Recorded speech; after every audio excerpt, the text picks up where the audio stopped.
housekeep, housekeeping issues from TiE Hyderabad side and few of the announcements. So I'm going to request TiE Women Chair Rashida to make a small announcement on behalf of TiE Women, and then we will get started. Rashida, all yours. Good evening. Thanks, Murali, and good evening, everyone. Uh, so, just a very quick announcement here. I won't take much of a time. So as you would have seen that you must have received the mail from Manohar. I request all of you to kindly recommend at least one women entrepreneur for this women competition, which we propose, which TiE Women Global has announced. And so we are looking for applications from the TiE women who are registered in the state of Telangana as well as Andhra Pradesh, and requesting at least one woman entrepreneur to take part in this competition. So as you see, this basically the competition is will be two phases. One will level and one will be the finalists will then go to Dubai for the final competition where the prize money is almost $135,000. So I would request everyone to kindly recommend. We have categories which is early stage and growth stage. So early stage is where 1 to 3 years where they have at least the product validation is done, and we have growth stage which is 3 to 7 years where they have at least some revenue visibility. So if you, I mean, will request everyone to kindly please support, and because this is a fantastic opportunity for them to showcase. We also will have locally the pitch competition. We will prepare them for the pitches, and finally they will also be prepared for the pitches to be given, and we'll have the mentoring sessions also provided with one-on-one mentors. So I think it's a fantastic opportunity. Please do recommend. Thank you very much. Over to you, Murali. Thanks for the support. Yeah, thank you, Rashida. And I do know for sure that there is a huge prize money waiting at the TiE Dubai. I've spoken to TiE Global Chairman about it, and I think it will be a fantastic opportunity for all the TiE entrepreneurs to get it going. I am going to be the mouthpiece for TiE Hyderabad and TiE Hyderabad announcements as we continue with the our proceedings for this evening. To carry forward with today's agenda, right? Namaste, everyone. Thank you for joining me. This is Murali Bukkapatnam, your host for this evening. I do want to recognize a couple of people today. One, a good friend, current TiE Hyderabad President Manohar, for entrusting me to be the host for the leadership series. Thank you, Manohar. I also want to recognize a good friend of mine, TiE Global Trustee, Kali Prasad. Thank you for joining, Kali. Suresh Raju, Vice President, TiE Hyderabad.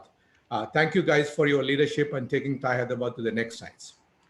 So friends, as you all know, TiE Hyderabad's leadership series is a live speaker series that provides members the very rare opportunity to sharpen their skills in the company of the world's foremost entrepreneurs and business thinkers. We hope to deliver content that is consistently thought-provoking, idea-generating, immediately actionable, and oftentimes game-changing. Not only for you as an individual member, for your entire organization. Saying that, I do want to say this, right? Leadership is a powerful enabler that can leverage an organization to great heights, fame, and a credible position among its stakeholders. There are leaders who believe strongly in nourishing leadership talent around by creating space and agenda for others. They derive their joy by becoming, right, irrelevant in many day-to-day matters pertaining to running an institution. This approach helps in creating a climate of psychological contract for others working in the system. In a psychological contract, you all know people respond to the call of duty and work beyond the norms if situation demands such a response. And today, it is an absolute pleasure of mine to introduce you to one such leader, right, who has enabled that psychological contract for hundreds of us across 60 chapters, 19 countries, right? This particular team I call is as the TiE's original seven, right? This started with AJ Patel's. After AJ Patel, six other people joined AJ in creating this fantabulous organization, so endearingly we call TiE. That was Narpat Bhandari, Kailash Joshi, Roy Prasad, Bipin Shah, Sam Satya, and Raidu Ruddula. And I've been wanting to recognize Roy since 2013 when I was the convener for TiE Entrepreneurship Summit. And today, I think finally, then opportunity came thanks to Manohar's efforts. Roy, it's indeed an honor, and it is my serious privilege, right, to host you this evening and learn few things, how you went about creating TiE and how you went about creating the ventures you are involved with, and what the heck is chief rubbernecking officer at large is, right? We all are very, very curious. And the hint, I guess, is in that curiosity about how we all tend to be rubbernecking. But I'm absolutely, absolutely enthralled and excited to listen to you this evening. So friends, Roy is going to give us a presentation for 20 odd minutes. And after that, there will be a Q&A. So I request all of you to, fire away the questions, and then I will make sure that Roy gets to all of them before this evening ends. Roy, all yours. Okay, great. First of all, can everyone hear me? Yes, Roy. Yes, we can. Okay, I see a lot of thumbs up, and so it's a delight to be here with you guys and ladies also. I really appreciate it. It's I do not see anyone eating, and so either that means I'm holding you up from your dinner or you've already eaten. I don't know which one it is, but we'll try to be efficient. How much time do we have? About 45 minutes? That's right, Roy. Total 45 minutes, including Q&A. So okay. you take however long you want for your presentation, and I'll get to the okay. Q&A. So I put together a few thoughts. So if I can, if you can give me a shared screen, I'll just run a PowerPoint deck. I think Vamshi, can you make him host? Yes, sir. Actually, Mr. Roy, you can actually share your screen. I have given the privileges to you. Okay, so let me.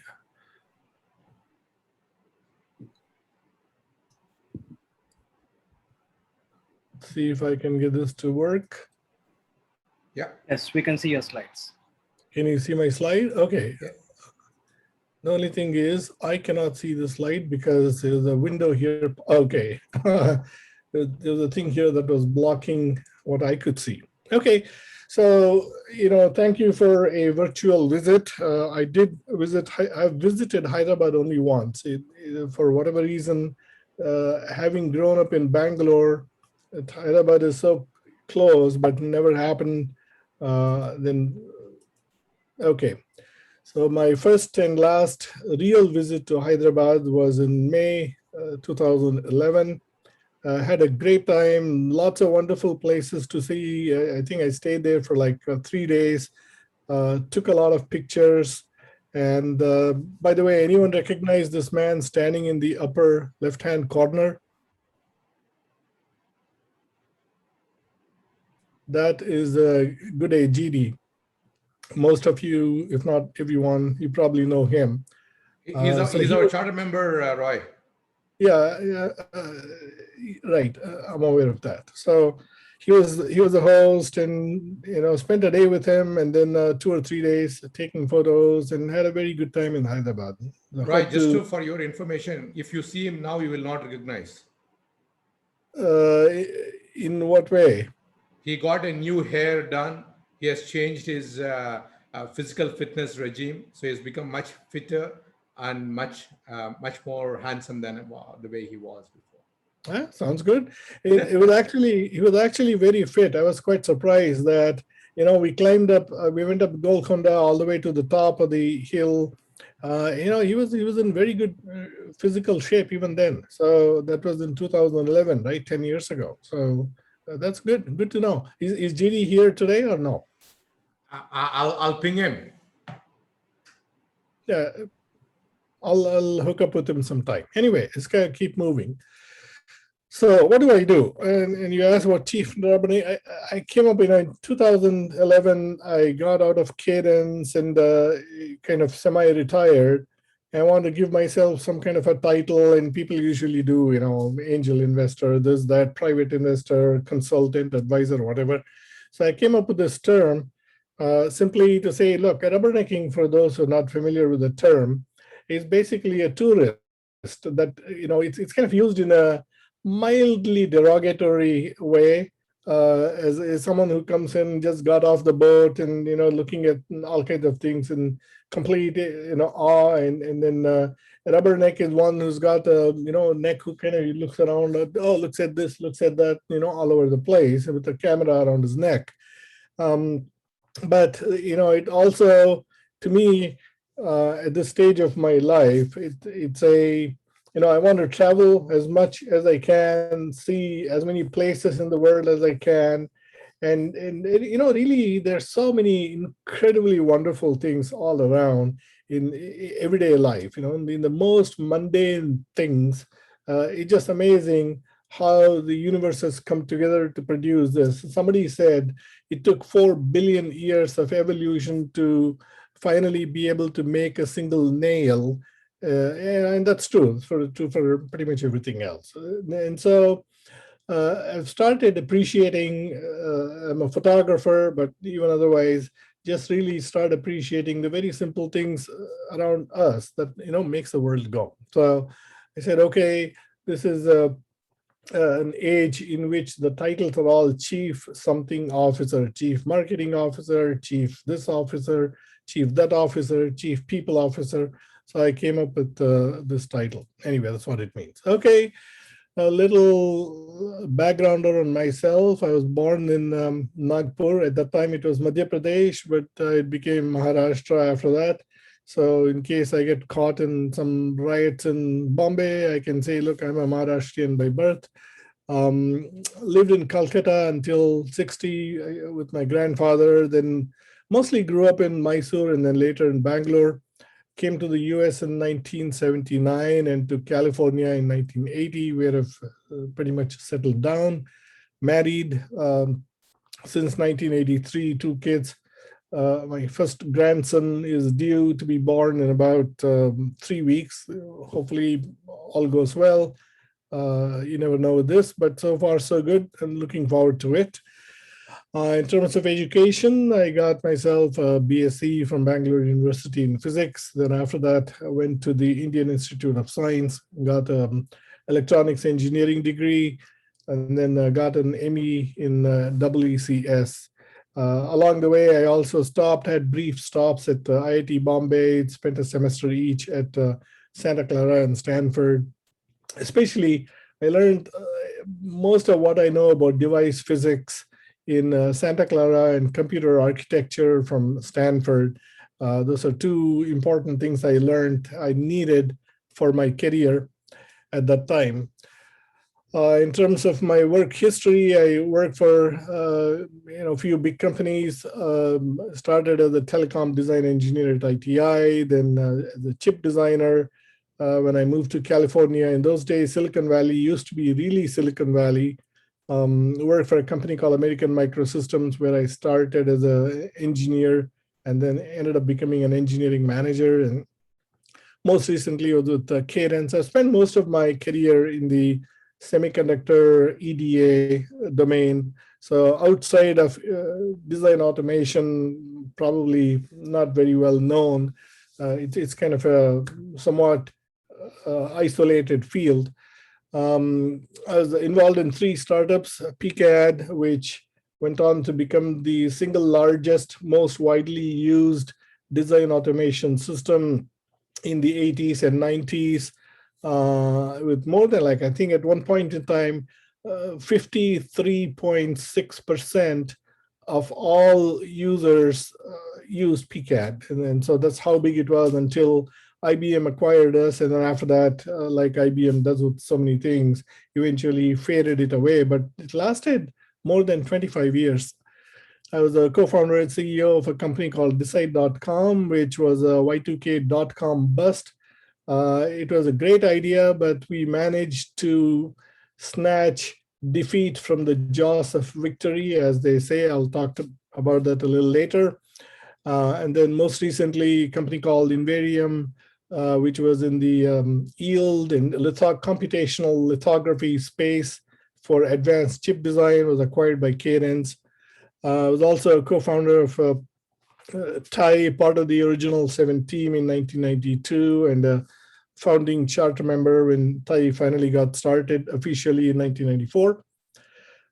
Investment, I'm a fairly prolific angel investor. I've had 3 successful exits with Cyber Media and Abbott Design, and which was started by Rajiv Madhavan and Postex. Currently, I'm an investor in 6 startups. The 2 that are kind of closest to reaching some level of stature and will probably go have successful exits. A company called Motivo, that's in the chip design, productivity, and in yield space, doing very well. They just got a round of financing done, pretty big financing done, led by Intel Capital and a couple of VC firms. Orbion Space Technology, just totally massively oversubscribed, and they also did a round close just a couple days ago. That'll probably be my first unicorn. At least it's got the potential, with just a fantastic billion-dollar sales pipeline. It's in the space domain of small satellite propulsion systems. Just incredible team. Those are 2 exciting things that are happening. I'm a big believer in crypto, and so I got a fairly large bet in Bitcoin. I think it's the way the world is going. Eventually, Bitcoin can be worth a lot more, probably hit the $1 million that people talk about maybe in the next 5-10 years. I don't know, but it's a risky bet, but I'm pretty excited about it. I'm also an investor in a few Indian startups, but not directly through Inventus. Inventus is the fund that Kanwal Rekhi started. There are 3 Indian partners, Samir Kumar, and then Parag Dole, and one other name I forget. So through Inventus, I'm in several Indian companies, and I follow the activity of these and how they're doing. It's pretty amazing. I've tracked this a little bit, at least over the past 10 years. I'm interested in a lot of things. There's an old Indian mythology story about somebody who did a big long penance and tapas for many years, and then some god, Brahma or somebody, showed up and he says, look, I want 3 lifetimes because there's so much I want to learn. And the answer to that was 3 lifetimes is not enough. You won't even scratch the surface. So that is really true. And so there are a lot of different things I'm interested in. And none of them, there's no particular pattern to them. They're kind of all over the place. But anyway, those are all some of the things I've spent a fair amount of time in these, like 5+ years digging into all these things. One of the things I do, for example, American football, I'd never known that before, but after I got in, I learned it well enough that the San Jose Mercury newspaper hired me as a fan editor for like 3 years. I was doing it, of course, part-time. It's not like nothing full-time, but still I was writing weekly after every game, publishing the article about how the game went and what happened and critical commentary. And so I did that for like 3 years. And so these are all the different things. I can give a lecture seminar on Persian rugs or carvings, or how leather shoes are handmade. These are kind of things I like. And anyway, so anyone who's interested in any of these things, love to network with you and chat more about any of these things. Also, I am passionate. I really like languages, because studying languages allows you to understand how other people express their thoughts and ideas and how they think. I think there's a lot of value in it. Most Indians speak at least 3, 4, 5 languages. And as I do, I also learned Sanskrit since high school. And then I went and learned Russian for a year, French for a year, and Japanese for probably a good 5, 6 years. So, at this point in time, I haven't, spoken in a long time. You lose touch with the languages, but I still do appreciate them. Okay, some life-shaping events that took place that I thought I'd share. In 1966, I was 11 years old, and there was a cousin of mine who was like 4 or 5 years younger than me. He was 6 years old. I was very proud that I had 1,000 rupees in my savings bank account, and I was telling him that. I said, "Look, I've got now 1,053 or whatever rupees," and so this is a young kid. He's only 6 years old. So he said, "Is that more than 10,000 rupees?" I said, "No, of course not. 10,000 rupees is much, much more. Why do you ask?" And he says, "Well, that's how much my father makes every month." So that was kind of I don't know, I didn't feel jealous. I didn't feel envious, but I told myself, okay, look, someday I want to be making 10,000 rupees a month. And so what does this man do? He's an engineer. He went abroad. He works for the United Nations. Okay. So I don't know what all those terms mean, but I want to be an engineer. I want to go abroad, and I want to make 10,000 rupees a year. The funny thing is, I kept track of it in a humorous way. And then when I moved to California and I got my first job, I finally, surpassed him. But anyway, that's a funny thing. But the thing is, it taught me to set a goal. A lot of people drift through life and things kind of accidentally happen. But whether the goal is, as long as something that's reasonably attainable, it needs to be just out of reach, not impossible. I could never be an astronaut. But you want to set some realistic goal and then work towards that. That very simple thing, most people miss in life. And so it's one of the lessons I learned. In 1968, I was complaining. I grew up in a mostly Kannada medium school in Mysore, and then although technically English medium in Bangalore, it was a government high school. Barely anyone spoke English. So my English was terrible. In 1968, I was talking to, I was like 13 years old.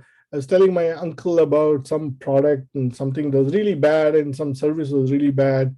And so he said, "Why don't you write a letter to them in your own rotten English and tell them what the problem is?" And that struck a bell in my head. Just the term that he used, your own rotten English, I realized that, I spoke no English. I couldn't even string together a sentence in English. And I realized that, okay, this is something I need to do. And so that was my first major self-improvement. So I really need to learn something. I went and bought a dictionary. For the next couple of years, I devoured, 30, 40, 50, 60, sometimes 100 words a day, wrote those words like, 20, 30 times until I knew the spelling, how to use them. In those days, there was no internet, right? You had to do everything by book. And then I started reading English newspaper.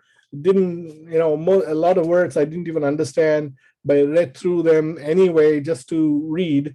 And then bought a whole bunch of, English books and comics. Comics was a big way for me to learn. It's 7 o'clock. Anyway, so 2, 3 years later, I dramatically improved my English speaking, which was a revelation. Anyway, 1972, the Fisher-Spassky Chess Championship was a dramatic event.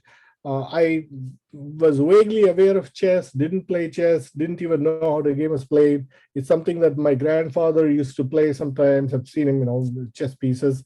But in August, September, the match ended. It got so much publicity that I didn't know that there was a world championship in chess.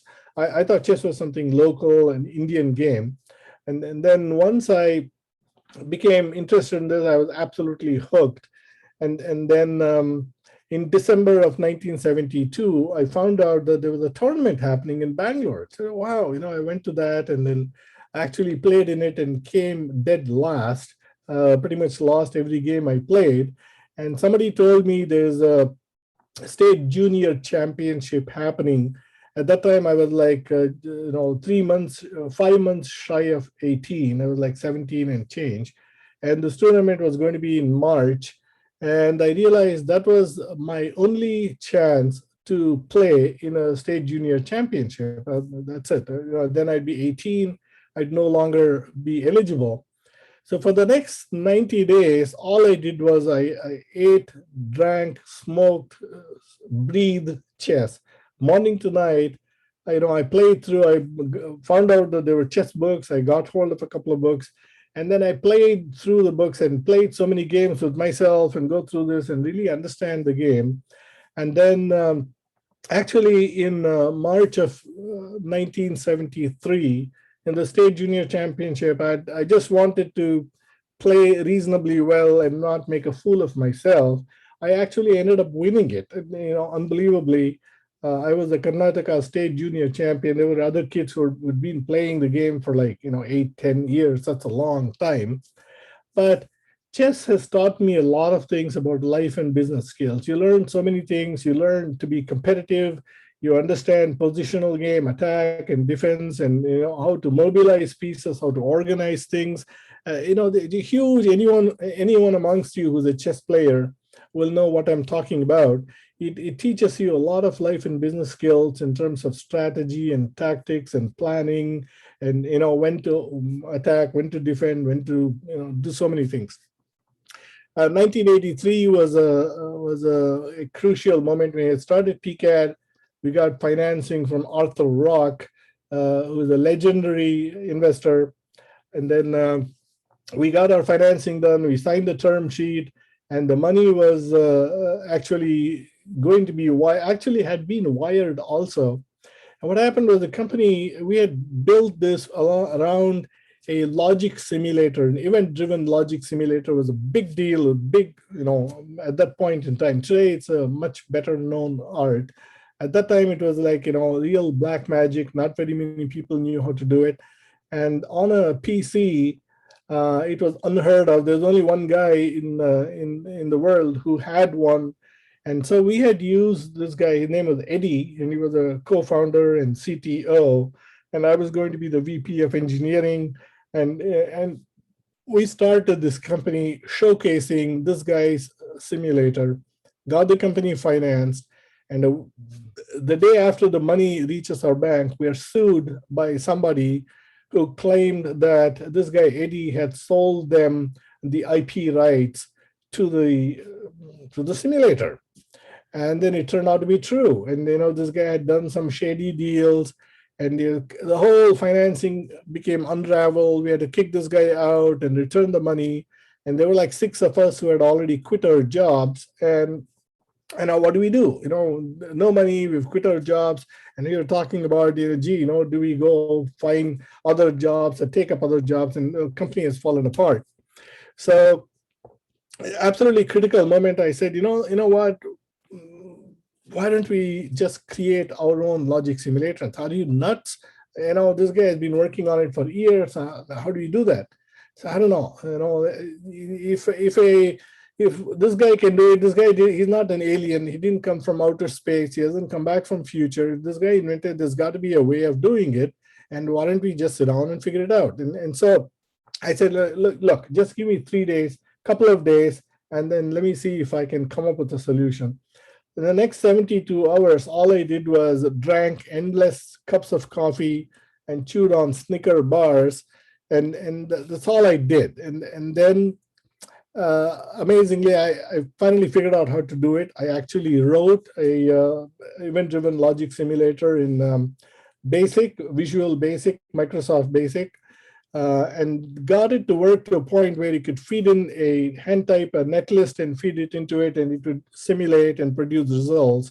No graphics, no UI, nothing, but it was solid enough to prove that we had our own technology. And then based on that, the following week, we started our financing process again. And 3 months later, we got PCAT financed. And so that was it's one of those things where you're thrown into a river with no savings, no lifeboat, nothing. And you have to either swim and get to the other shore or die. And, there's no choice. That was an incredible experience that where out of necessity is like, they say fear gives a man wings. And that was probably really true. And that was a fantastic lesson for me. And then other things will kind of wrap up quickly. 1987, my first 2 kids, my daughter was born, and that gave me a lot of different perspectives on life, on family, and then the 2000 .com bubble burst. Lots of interesting experiences from it. It shows. It also got me to technical analysis of charts and how markets fall apart. A great perspective reset. Even galaxies are eventually they flame out and die, and so it gave me a good perspective on life. And I had a lot more wealth before than after I did, but most importantly, what happened was Decide.com, a company we had started, we missed a huge successful exit by selling to Amazon by just being stupid. Amazon, if you had started the company a month earlier, 2 months earlier, in the beginning of 2000, we might have sold it for like, a couple $100 million. But by the time, I think it was like April or May, or maybe mid-year 2000, June, I think. By that time, the market had started correcting. The NASDAQ had already dropped from 5,100 to something like, 3,000, the 40, 50% correction in the market. And suddenly all market cap and valuations collapsed.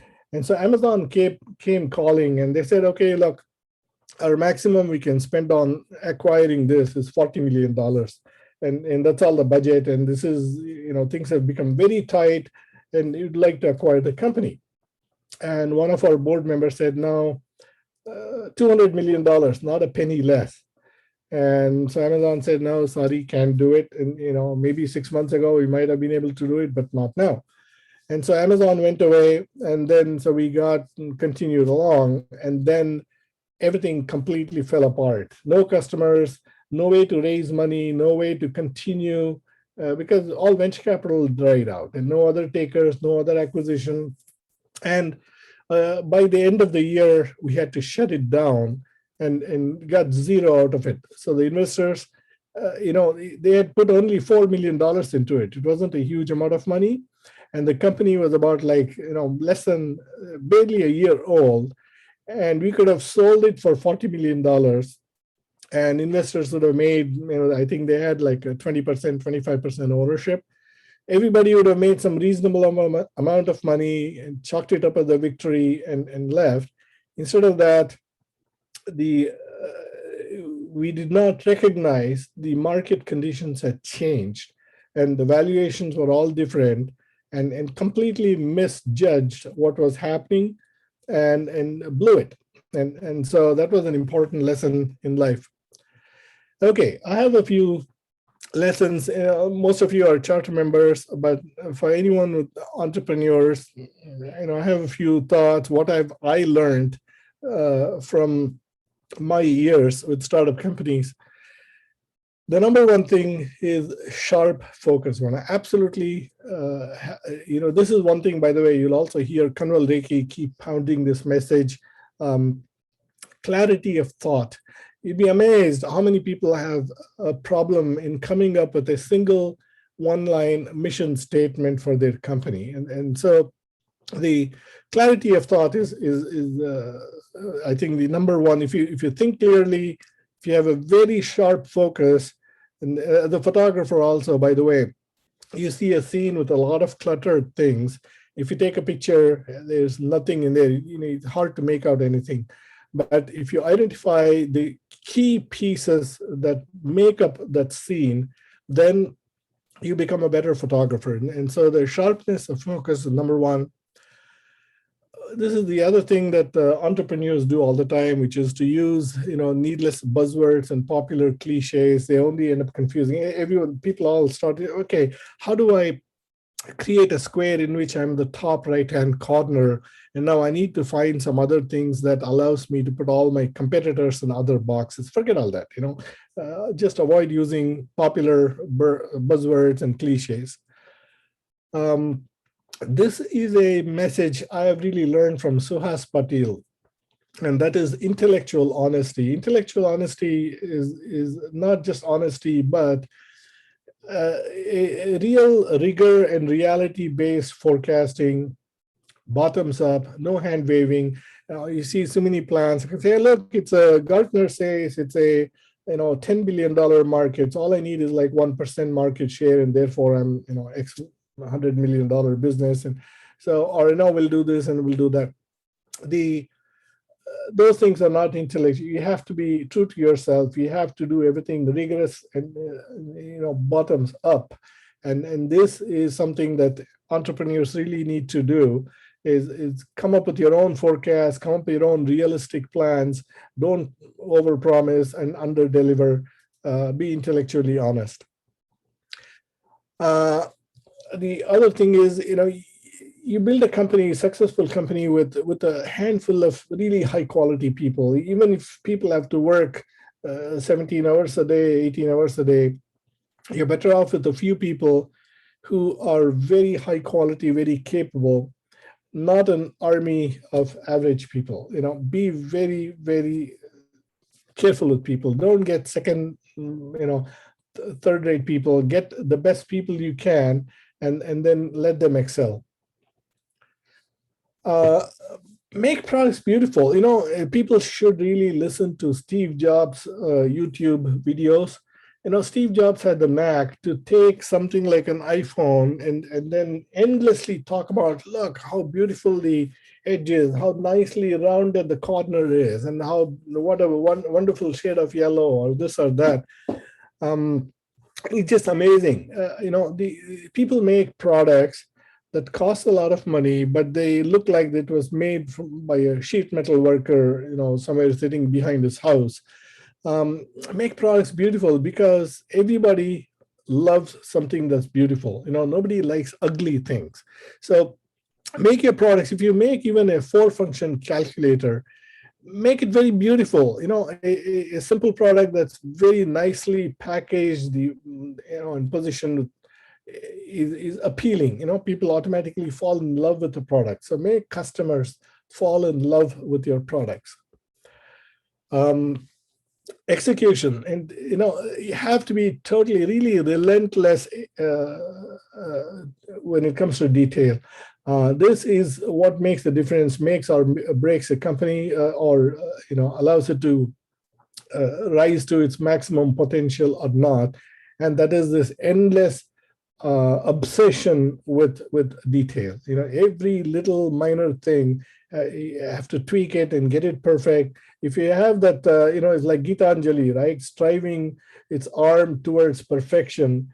That is a very, very good statement. Keep pushing it. Keep endlessly, pushing. Pay attention to detail. This last one, actually, I got a couple more. And more, anything that happens in the industry, in the world around you, find a way to, how do you leverage that to serve your customers? Politicians are very good at it. Whatever happens, if somebody slips on a banana skin and falls on the road, the government will find a way to blame the opposition. The opposition will find a way to blame the government. Politicians do this all the time. We've all seen it, right? So that's a negative way of dealing with it. The positive way is use everything that happens and look at it. Then you start thinking about everything through the prism of how do I serve my customers? How do I take care of my employees? How do I do this to improve my company, my business? So whatever happens, always funnel it through the prism of, okay, how does this allow me to be a better company, better person, better employer, better competitor, better product, whatever, right? And so that's anything that happens when you start thinking through that, you become conditioned to automatically keep improving your company. Number 8, spread the wealth. I see so many entrepreneurs just totally obsessed with their ownership and dilution. Okay, I keep telling people, like, let's say you had a startup company that was valued at $10 million, and you were going to raise $1 million of seed financing, and you wanted to give up 10% of the company, and the investor wants 20% of the company. Let's take a look at the difference between the two. For you as the founder and the founding team, you've got 90% of the company, and instead of 90, if it drops down to 80, you've taken a 10 basis point hit on your ownership. Okay, eventually, if your company becomes a $100 million exit, right? So instead of 90 million, you made 80 million. That's a pretty small number, but look at it from the perspective of the seed investor. From 10%, their ownership doubled. It's a lot more meaningful for the small investor who comes in at the front end. And now you get people who are a lot more energized, a lot more excited, you get so much more effort, and they do so many more things to help build up the value. You're creating much bigger incentives. So the dilution is one thing that entrepreneurs endlessly struggle with, and I don't understand this, because if you create timing, getting quality investors, and getting financing done quickly and moving fast, and going after your market, those are all far more important. Don't waste time on dilution. Unless it's a really terrible deal, or somebody wants 80% of your company, yeah, okay, fine, walk away from it. But don't sweat dilution. And the last thing is, timing is everything. Like the Decide.com example I gave you, you have to understand, like, Kenny Rogers has got a nice song. You got to know when to hold it, when to fold it, when to walk away, when to run. And so you need to understand the reality of what's happening, the big picture, and be circumspect about entry, exit, when to sell a company, when to say, okay, this is enough, and now time to sell the company and leave it in the hands of a bigger company, let somebody else go fight this battle. And so timing, an ounce of timing is worth more than a pound of perfection. So keep in touch with that. Next, I'll kind of accelerate my pace a little bit. There's a lot of different books. Everybody knows all the classics. I won't go through, Stephen Covey and Andy Grove and Bill Davidow and, Jeffrey Moore, and everyone is familiar with all these books. But here's a bunch of books that I highly recommend entrepreneurs read. There are some many different ideas in this. In particular, I highly recommend you read Sun Tzu's Art of War, Influence. All of these are excellent books. I think entrepreneurs should read. I've also included the Taittiriya Upanishad. I specifically recommend the Chinmayananda version of it. It's not so much as I'm pushing religion. This is more the philosophical part of it. You don't have to be a Hindu. You don't have to even be, you can be an atheist or an agnostic. It doesn't matter. There are a lot of useful lessons here for practical life, and I think it's worth reading. In terms of TiE, Murali already gave a background, so I won't go through all the details. That's AJ Patel, Kanwal, Suhas, myself, and that's Kailash Joshi here, Jayshree Patil, Raj Jaswa, Venk Shukla, who's been pretty active in visiting India. There was Ram Reddy. So I won't kind of go through this. I played 1993 and 94 were 2 years after Decide.com, kind of the bubble burst, and my father also fell sick. He had a stroke and eventually passed away in 1994. But the years 93 and 94, I didn't really have anything else going on. I didn't have my mind into going and getting involved in any startup or doing anything else. So those 2 years I pretty much gave to TiE, and so I was involved in pretty much every aspect of it, from running the monthly meetings to even recruiting Suhas as our president. I had a role in that. The TiE incorporation shows my home address as the official address of TiE, and so I was involved in pretty much the whole TiECon process and methodology, right down to the details of PowerPoint templates, and so all the institutional sponsoring, what to do, how to do a TiECon, that whole methodology I put together, and we used that for probably a good 20 years or so until it became more multimedia. So 1993 and 94, 2 years I pretty much gave completely to TiE. And so I'm very happy how it ended up. The founding of TiE, here the philosophical framework, I won't go through all the details, that Kanwal and I authored at the dining table in Suhas Patil's house as we were putting this together. And the key thing is, value creation leads to wealth creation, and prosperity is good. And free market entrepreneurship has created more prosperity in the world than any form of government. And the one message here, a charter member is not a status symbol. It's people who are willing to give back, especially mentoring and creating a culture of entrepreneurship. And that, I think, is the heart of TiE. By the way, it's something, in India, you hear two kind of extremes. One is you see incredible opulence and people, living a very splashy life, glamorous life, and so wealth is worshipped, and you get all the chamchas and who follow, and if you're wealthy.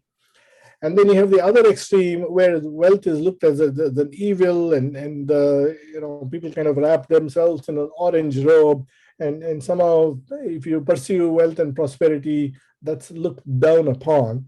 And I think both those extremes are not correct. Our scriptures are full, lots of examples where it actually encourages entrepreneurship and creation of wealth. It's not a bad thing. It's a good thing. And so I just wanted to leave some thoughts on that. So my message to entrepreneurs in India, this is really what I wanted to kind of get to as an important thing I want to say.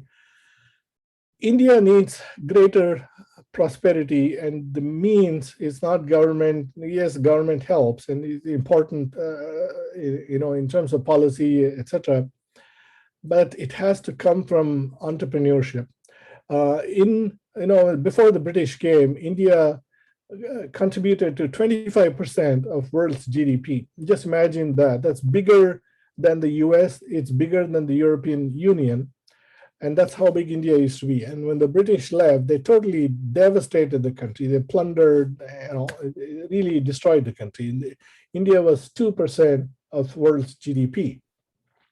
That, unfortunately, things like that happen in history. China was also devastated, and lots of countries have been devastated. That's sad, but what is really even sadder is 75 years, almost 75 years later, India accounts for like 3.25% of world GDP based on 2021 numbers. That is not good. From 2%, we've gone up to 3.25% in 75 years. That says a lot. You can blame a lot of things, government policies and mistakes and this and that, but that's where we are, okay? The world needs a very strong India as a counterbalance to China, okay? In 1980, China's GDP was identical to India, very, very nominally higher, just a little bit, 105 versus 120, some billion, something like that. It was a second decimal place, 1.0x. By 2007, China had become 3x India.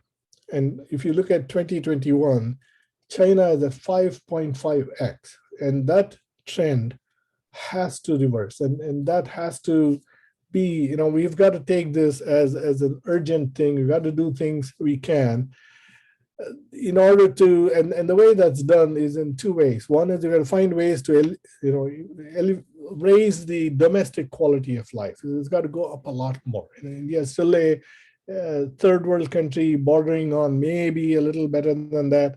The domestic quality of life has got to go up, and India has to become a stronger competitor in the global arena. And both these come from the entrepreneurs in India. We, like 10 years ago in 2008, India needs to brand itself in the global marketplace. And then we created Kanwal. It was actually Kanwal's idea, and I helped him put together a presentation. It's online. Anyone who's interested, you can go and click and take a look. So the Kanwal and I put together this presentation, and India's branding and the perceived stature in the West and on the world stage.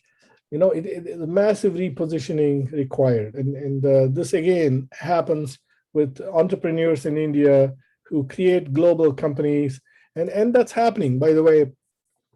The very, very impressive people in India, very savvy, very aware. There are fantastic role models. You don't need to go to the US or any other country. Right in India, there are like several charter members in just TiE Hyderabad, and of course all through India. Lots of really successful startups that didn't exist, 5-10 years ago, and have become very successful and very nice, right? The two that I'm personally, two examples. Policy Bazaar is an inventors company. I've listened to Yashish several times, 2, 3, 4 times as he come here and given presentations. It's doing very well. One of the big successes in the inventors portfolio. But just last week, this is Saturday. I think it was Monday. Just within this past week, I listened to a presentation by Manoj Agarwal. He's from Bangalore. And it just blew me away. This guy and a bunch of young entrepreneurs, they've got a fantastic team. And this company is adding 1 new international customer per day. The amount of logos that just keep populating is unbelievable what these guys have done. And so there's an example of a company that originated from India, but is completely going after a global marketplace. Very, very pleased, very happy. I don't know Manoj. He doesn't know me. He probably has no idea that I'm talking about him here. But I tell you, this is a very impressive company. Take a look at it. And so things are happening. But what needs to happen is the pace has to accelerate. This has to happen on a 10x, 20x, 100x scale. And so I think, to me, one of my frustrations has been, and whatever we need to do, however to do this, and I think all of you need to get involved, and other people, anything that we can do, let's know that. And I think you have to let risk capital and free market forces really play. Eliminate the friction as much as possible to start companies, and then take them to success. And TiE charter members from the USA, Silicon Valley, we have been involved, but we don't know what to do. We're sitting out here 10,000 miles, 6,000 miles away in different time zone. But anything we can do, however we can help. We are a resource. The initiative and the drive has got to come from people within India. Whatever we can do, certainly let's know and help. If we need to make a trip to India, make presentation, meet with people. Sometimes government officials might hear the same words, differently from somebody else. It might help, whatever we need to do. But I think this is something that needs to change. India has got to become a far more entrepreneurial society, and the entrepreneurship needs to go. The role that TiE is playing, TiE Hyderabad, TiE other chapters, this needs to lead to an order of magnitude increase in the pace of startups. So that's kind of my message, which I wanted to deliver today. I'm kind of pushing a little on time, so happy to chat, happy to stay as long as people can stay. So, Roy, thank you so very much. It was a fantastic presentation, absolutely motivational, inspirational, right? I mean, I'm so glad to have you here, and I'm seeing so many comments. In fact, I did ask audience permission to extend it by a few more minutes, and the overwhelming response has been yes. Let's extend it. I'm going to first. I want to address the from what I consider as elephant in the room, and that is the TiE charter membership, right? Given that you are the one of the Ocean Seven, I call it as a TiE Seven. You made a very crisp point saying that TiE charter membership is not a status symbol. But lately, right, I am when I see new charter members coming into not just Hyderabad chapter, but chapters across the globe, right? Charter membership is trying to become that status symbol. They're comparing themselves with the YPOs, EOs of the world, and they're saying that what is in it for us, and rather than the ethos of in which the charter membership was created. How do you address that, and what is your message to the charter members who are assembled here? Point number Yeah, one. And then yeah. point number two is I quickly want to recognize that your friend has joined, GD. So if you do see him, he has video on. As I said, $500 he is waving at you. You will not be able to recognize him. No, I recognize GD. Hey, GD, how are you? So now, please answer the question. So then I have another question, and then I'll let our audience ask the questions. Yeah, look, that's something. It's unfortunate. I have heard this, and in fact, I even heard a story that in one of the cities in India, people are offering money to become charter members. That's not the spirit of TiE, and somehow, the people who are the presidents of the local chapters, you have to have the right people. It always starts at the top, and if you have the right kind of people who are heading the chapters, they need to attract the right kind of people as charter members, and it's not something. The whole spirit of the charter member was kind of like the old Guru Chela kind of setup in India, where he gave back. AJ Patel was kicked out of Uganda. Idi Amin took all his wealth and he booted him out, and he had a prosperous business going on. And the reason he passionately wanted to start something like that in Silicon Valley, he came back and rebuilt his life.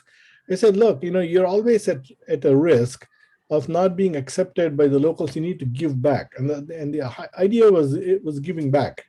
And that's, by the way, what attracted to, today we don't have to worry about us getting kicked out of, the US or, certainly not in, anywhere. But the whole notion is to give back, and give back how?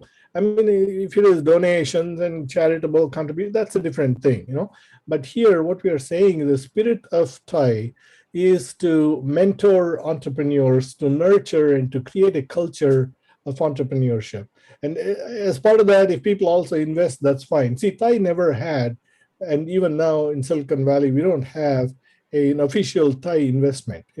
We have TiE charter members invest, and we facilitate it, we create the opportunity, but by and large, it is to inspire, to nurture, to motivate, take time to teach, and it has to be that spirit. And so selection of charter members, you don't select people because somebody is famous or somebody is wealthy. All people are wealthy, but that has to be the filter number one. And I don't know how to do it other than the heads of each TiE chapter has to enforce it. Right. Thanks. But I do want to show you something, because you did mention what is your food has been, and this is my food these days, along with the cup of black coffee, which I do gulp. I do want to ask you another question about China. You mentioned India to become quite competitive, and it has to pay. So the way I look at the China policy, right, from India perspective, as a competitive coordination or competitive collaboration, right? I think we are at a stage where India cannot directly compete, but it also has to maintain that competitiveness. So how do you see India competing with China? And, you know, I consider as we are Lilliput's right now, right? What is your perspective? See, the thing is, you should, okay, this is a perfect reason to read Sun Tzu's Art of War book, okay? You will see everything that China is doing is, pretty much there. China is just basically executing what's in the plan. You cannot, when you compete, you cannot compete somebody on their terms, because China is very strong in certain areas. China is very strong in manufacturing. The kind of manufacturing infrastructure, hardware manufacturing infrastructure China has is just incredible. What India needs to do is to focus on where India's strengths are. You don't go and compete with a strong entrenched player by going into their turf and picking a battle on and fighting it on their terms. You got to find a different battle. For example, India is excellent in software and IT services, right? But China is putting a lot of money into AI and machine learning, and that's something that India has fallen behind. India is really, really behind. In fact, even the US is behind. But this is an area, for example, where India can put a lot of money into software technologies and software IP, other services. But fundamentally, even basic things like raise the domestic quality of life. And for example, this whole thing that's set up with Japanese coming in and building a railway system in India and upgrading it, for whatever reason it died, and so a big concern in India is, this foreign money that comes in, they're going to get rich. Yeah, but they might get rich, but look, there are millions of jobs that they're creating. We are also going to get rich, and so I think a lot of that has to do with just start by improving the quality of life in India, and then find areas where India has strength. And I think a lot of it is software, and then you can also, by the way, there's the counterbalance required, right? And how did China get its expertise? And a lot of it was stolen IP. I'm not proposing India do the same thing, but India can set up subsidiaries for the US companies. You invite, how did Singapore get as good as it has become, right? You make it an exciting place for multinational investors to come in. Google and Facebook have got investments in India, but you can open the doors, get a lot more companies to come in and set up shop in India, create jobs. I think a free market environment. The China's weakness is that it's not a free market. You go into China, you have to give up your IP. And even a company like Tesla, for example, or Apple, is at the whims of the Chinese Communist Party. So how do you compete with China? You create an alternative domain for companies to invest in. Dick Kramlich, who ran the head of New Enterprise Associates, back in 2003, he told me that they went into India when India first initially opened its doors. They went in there with a lot of fanfare, and he had like a $250 million fund and all the good stuff. But then after that, he got, said, look, they're putting so many restrictions on it, and we're going to invest in China because it's so much easier to do business there. I mean, just imagine if a US venture capital investor comes and says it's easier to do business in China than in India. That tells you a whole message. Okay. Right. So the first thing you do is you make it easier for people to do business, to invest in India, and just get off all these old hangups. I think that goes a long way. Money, when a lot of money starts pouring into the country. Thanks, Roy. I think I think a few other questions will come from the audience on the China perspective. But since in your presentation you mentioned that there are certain people who you would like to network who has an interest in watches, leather goods, books, different things. So I do want to mention a couple of people. One person is not there on the call, Vikram Doshi. You may want to network. He has a huge fantasy for the watches. Second person is Sanjay Jasrani. Incidentally, he also has a question for you. He's an avid reader, and like you, is a comic book collector. I think you both will get along quite well at own frequencies. If Sanjay is on the call still, I would want Sanjay to ask the question because it would make more justice for the audience if people can hear in his own terms. Sanjay, can you please ask the question? Sure, Murali. Thank you so much. It's been a superb session. Thank you so much, Roy. Really appreciate Murali for giving me this chance. So, Roy, my question is, you are a Renaissance person, clearly, and it's such a wonderful quality to see in people. So today's world of, high speed, high everything, quick ROI, why is Renaissance thinking on the wane? Why are people not able to see the benefit of the breadth of, somebody like you, and how that actually helps them, whether it's in their business, in their network, in every aspect, even in their personal growth, Roy? So that was the essence of my question, please. Thank you. I don't know if I would generalize like that. There are some companies, there are a lot of companies say, okay, in the US, okay, there are two entirely different domains, right? One is the US, other is India. In the US, there is a culture of, Wall Street driving companies and profitability and earnings. The stock gets beat up, you lose 20, 30, 50% instantly. Like, let's take a look at Poshmark, a company that went public. I'm an investor in Poshmark through Inventors, and I also own some direct investment in it.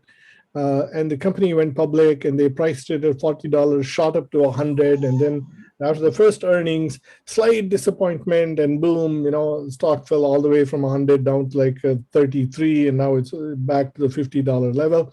So much of the US businesses are driven by these quarterly earnings and numbers, right? And so a lot of companies fall into this trap, and that is, in fact, what has led to the rise of China as well. Because they look at, how do I improve my profitability? Well, the only way I know is cut down costs. How do I do that? Go to China. It's kind of been a culture, right? But then you look at a different breed of companies. I'll give you some examples. Amazon, Salesforce.com, Adobe, which is headed by Shantanu Narayan, just a fantastic CEO, one of the best CEOs. I have a highest amount of regards for him. Apple. And you look at companies like this, they don't pay attention to Wall Street. They don't pay attention to the short term. They say, screw you guys, you do whatever you want. I'm going to do what is right for my business, the long-term success of the business. That, I think, is, there are companies like that. People do that. And those are the best companies because they don't pay attention to any of the noise. All they do is they focus on the long term and what's required. And I think, the companies are there. It's not just me. Sure. Thank you so much, Roy. Just want to mention, I was part of the Sierra Atlantic story with Raju Reddy. It was one of your successes in Inventors. So thank you so much. It's been a great session. Thanks, Murali. Back to you. Yeah, thanks, Sanjay. Shiva, I think one of our associate members, Mask Pay, I see that you have a question. You have raised your hand. If you're still on the call, I'll give you an opportunity to ask a question, not make statements, please. I do see a lot of statements going on in the chat window. I request people to ask question. So Shiva, are you there? Not on the call. Shiva is not on the call. He's not there on the call? Okay. Anil from Great Sports, are you on the call?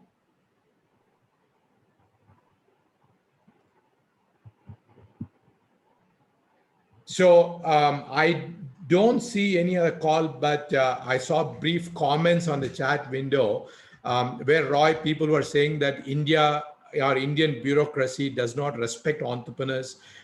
They have a prejudice against entrepreneurs. I do believe that the things have changed in the last decade or so, but as you rightly pointed out, rightly addressed, there are a lot more things to be addressed, a lot more things to be changed. Do you see any particular one or two pointers? For example, TiE Hyderabad can take up as a cause, we can represent as a counterbalance measure to China or any other governments which you see from the ease of doing business. TiE Hyderabad does pride in itself having a great rapport with the government, with both the state government as well as some connections with the central government as well. So if there is any one or two pointed suggestions, I think we may be able to get the government listen to us. This is a chat that I had with GD, in fact, when I visited him in Hyderabad. He was showing me all the different things that, they've done. And I think at that point in time, I'm trying to remember who the chief minister was. He was a big fan of IT. He had Chandrababu Naidu. Prasad and he had video conferencing in his trucks, and he'd go around and all kinds of things like that, right? And so I haven't followed what's happening, but see, the thing there are a lot of things that can be done at a state level. Many of these changes can happen from a grassroots level, as opposed to waiting for something to happen tops down from a central government, because you have Modi, but then you've got a whole layers and layers and layers of other bureaucracies, and you get delegated to somebody, right? So I think whatever you can do from a state level, bottoms up, is a heck of a good start. Make Andhra Pradesh, or make Hyderabad, Hyderabad, Andhra Pradesh, or Telangana? Telangana now. Telangana, okay. So whichever. So it's in fact, it's good that there are now smaller states, right? It can be more nimble. I think it just starts from creating a bottoms up. You are of course bound, but the sandbox still is bound by the central government policies to a large extent. But within that, you can start opening things up. Like create prosperity at the state level, and as it happens, let other states compete, and then the change happens bottoms up. Rarely happens tops down. Thanks, Roy. As I said in the beginning of this session, I am going to be championing TiE Hyderabad's activities. So I'm going to give a small break for our session. I'm requesting TiE Hyderabad's board member Vivek Verma, who also a chair of TiE Young Entrepreneurs, to make his appeal, make his pitch to all the members who are on the call. Thank you. Thank you very much, Murali. And thank you very much, Mr. Roy Prasad. It's been a wonderful session. So much of learning that we've had from you over the last 1 hour. So really appreciate that. And for the rest of the members, I just want to take a minute while we are learning this fantastic journey that Mr. Prasad spoke to us about. I think we need to play a role in how we can play our small role in building these stories, so that we can invite somebody maybe 30 years from now who can come and share his story and tell us how they were involved in building some Gen Z companies. And for doing that, we run this fantastic program called the TiE, which we are going to start. The registrations have already opened. This is a program, and I'm very happy that I'm talking about it here today, because Murali has been very instrumental in this program, starting both in India and at Hyderabad, and also at a global level. It's a program which has now become one of our signature programs, which is helping the high school kids become entrepreneurs. The program is going to be starting now, and the students can register for this program on hyderabad.tie.org. It's going to be a virtual session. It starts on the 18th of June, sorry. And the registrations are already open. So for any of you who have your own children or people who who will be interested to join us in this Young Entrepreneurs program, you should ask them to register. And the unique thing we do in this program is not just to give them the theory, but also to give them enough hands-on experience. And I love that piece which Mr. Prasad also talked about, that it is time when we have to kind of help people understand, go dirty their hands. And there is enough opportunity in this program working with mentors working with their ideas to build prototypes that they can take forward. So here's one appeal that please do help these young entrepreneurs to join us and then make a difference to the future. That's our contribution to seeing how the future can be shaped better. So thank you. Thank you very much, Murali, for giving us this opportunity to talk about this. My pleasure, Vivek. And it is, as you rightly said, it is my pet program. So it's really good to see all the young entrepreneurs. My dear friends, one small request: we do collect the feedback from all of you to improve ourselves as we bring the different speakers. There is a link which Vamshi has shared in this thing. If you guys can fill out your feedback, we can improve it. So, right, coming back to you again, right? In your presentation, you mentioned that as part of your readings with the Upanishad, your learnings, this thing, take your fair share of opportunities that the universe gives, right? And you also said don't covet with others' success. How do you, balance that out with entrepreneurs? Because entrepreneurs are supposed to be hungry, greedy, go capture the universe in its totality, right? How do you balance that out? I'm always get confused. Yeah, it's actually okay.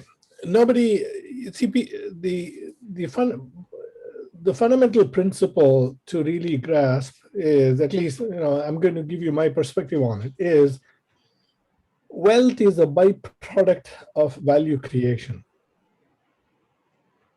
Okay, so if I started out saying, look, I want to make money just for the sake of making money, yeah, you can do. You can be a trader, you can buy, sell, opportunistically. If you're smart, it's pure tactics, right?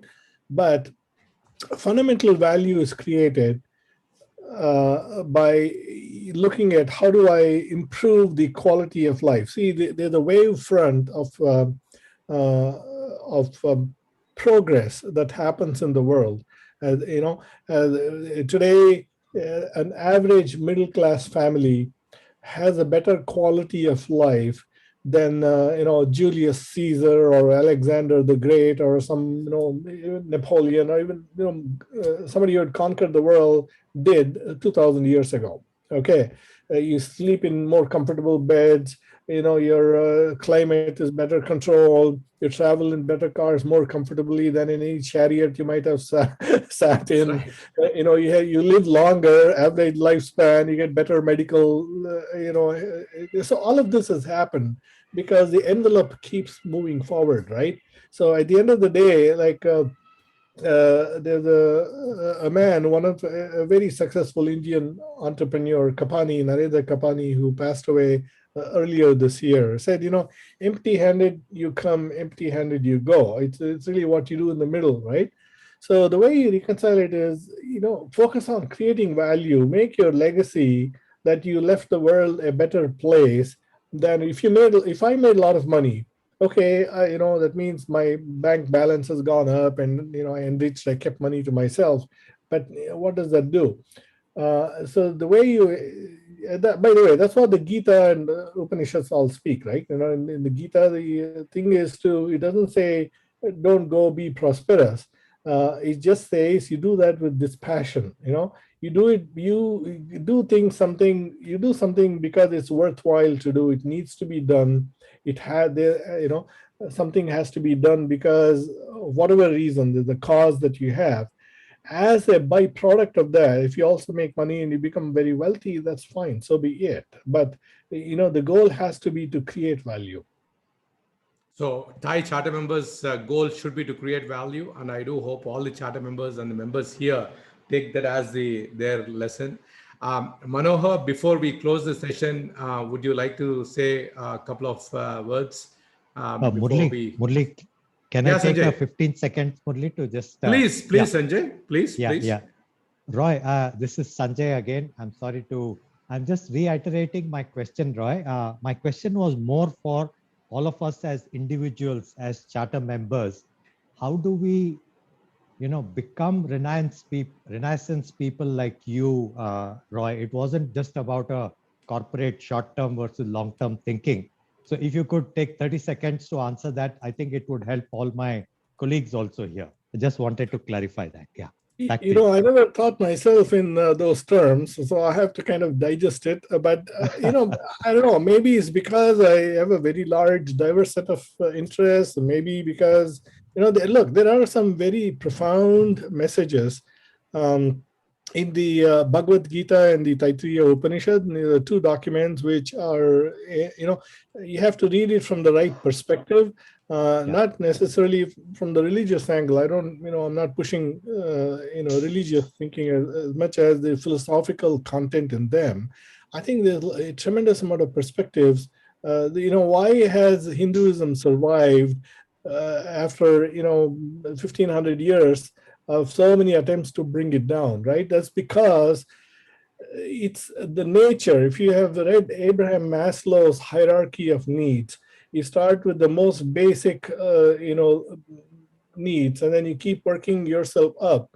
Eventually, the topmost level is self-actualization, and in every other religion has been spread at a sword point, But how can Hinduism, the only one that's never spread through a sword point? Because how do you hold a gun to somebody's head and say, self-actuate or die? Right? Amazing. Yeah. And so, True. if there is something that I've learned, it's from these. That's why I said read Chinmaya's book and read the Winthrop Sargent's book on Bhagavad Gita, because these are pure translations without any spin on them. There's no religious spin. And so you don't have to be even a Hindu. You don't even have to, you can be an atheist or an agnostic, but the philosophical points are very true. So Roy, since I'm in India and I'm an Indian, I'm going to do the Indian way. I'm going to put a handkerchief for your next speaker slot. I want to bring you and Sanjay Jasrani to a very close group of people, maybe about 13, 14, where I want to discuss about this particular philosophy and your Bitcoin thing a little bit more deeply. I do see that, it could be a great conversation between you and Sanjay, me in between exchanging a little bit of points so that to keep the program alive, right? I want to request Manohar to come in. Manohar, all yours. Thank you, Murali, and thank you so much, Roy. I mean, it's been a pleasure listening to you, and so much to take home in terms of learning. In fact, your abundance theory and philosophy of sharing the wealth is something that that we all have to learn and adopt, to do bigger things. And thank you so much for sharing your pretty much your lifeline and some of those, whatever you want to call the milestones and events that made you what you are today. And thank you so much. And certainly, we would need your help and support in the Sustainability Summit that TiE Hyderabad plans to do in October first week, and we will reach out to you. Thank you so much. I mean, your philosophies and some of these things are going to be very, very valuable in that summit. Thank you. Sure. Look, happy to drop by anytime. It's very easy. Set up a meeting, and so, and certainly I also recommend bringing some other people in here. Kanwal, Suhas, or they have lots of ideas. They're waiting to share, just waiting to, pull out a podium and stand up and speak. So, happy to share ideas. Thank you for your interest and the time. Appreciate it. Friends, thank you so much for joining Roy and myself, along with the entire TiE Hyderabad team, sharing your valuable time, and hope you all learned something. So let's go ahead and create that value which Roy has advocated. Let's create the wealth by creating the value. Roy, again, from bottom of my heart, it's been my 9 years dream to host you, and finally in 2021 I'm getting to host you. It's wonderful to have known you a little bit more than what I had known in the past. Hope to keep in touch and seek your guidance every so often. So there are few things which are very common to you and I. And as Manohar said in the beginning, I too will become Chief Rubbernecking Officer sometime soon in the future. Thank you. Thank you. Good night, everyone. Thank you. From the Good night. studios of Hyderabad. Bye-bye.